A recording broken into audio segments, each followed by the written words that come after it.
Bonjour à tous, ravi de vous retrouver pour votre rendez-vous avec les experts comptables de la région Auvergne-Rhône-Alpes. J'ai le plaisir d'accueillir aujourd'hui le secrétaire général du Conseil régional de l'Ordre des experts comptables, Virginie Moreau-Rigaldo. Bonjour. Bonjour Olivier. Une question toute simple pour commencer. À quoi sert le Conseil régional de l'Ordre des experts comptables? Alors le Conseil régional est un ordre professionnel qui est en charge de vérifier l'indépendance, l'impartialité des experts comptables de la région Auvergne-Rhône-Alpes.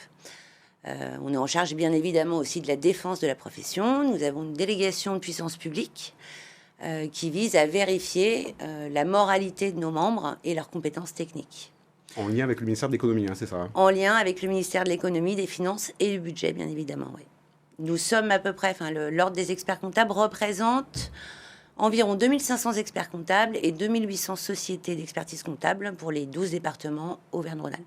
Ça veut dire que les experts comptables sont de simples adhérents à l'ordre? Pas du tout. Les experts comptables sont titulaires d'un diplôme d'expertise comptable qu'on appelle le DEC. Puis, ils doivent, pour être experts comptables, solliciter leur inscription à l'ordre des experts comptables. C'est une condition obligatoire. Cette inscription nécessite de remplir un bon nombre de conditions, notamment des conditions, indépendamment des compétences techniques, des conditions de moralité. Parce qu'il y a une enquête de la direction des services fiscaux. Mais pourquoi l'ordre a-t-il une compétence pour surveiller la moralité de ses membres? Nous surveillons la moralité, c'est une contrepartie des prérogatives d'exercice des experts comptables qui aujourd'hui ont le monopole en fait des prestations comptables exercées à titre indépendant. Donc en contrepartie de ces prérogatives d'exercice, l'État nous demande de s'assurer de la compétence et de la moralité de l'ensemble de nos membres. Pour que l'expert comptable soit un tiers de confiance Il est tiers de confiance et vis-à-vis des dirigeants et vis-à-vis de l'État. D'accord. Et j'imagine évidemment que tout ça a un coût. Ça a un coût, mais c'est le prix de la qualité, je crois. Ouais. On leur demande déjà d'être extrêmement diplômés et de se mettre en conformité constamment avec les dernières réglementations relatives aux finances, à la fiscalité, à l'économie, etc.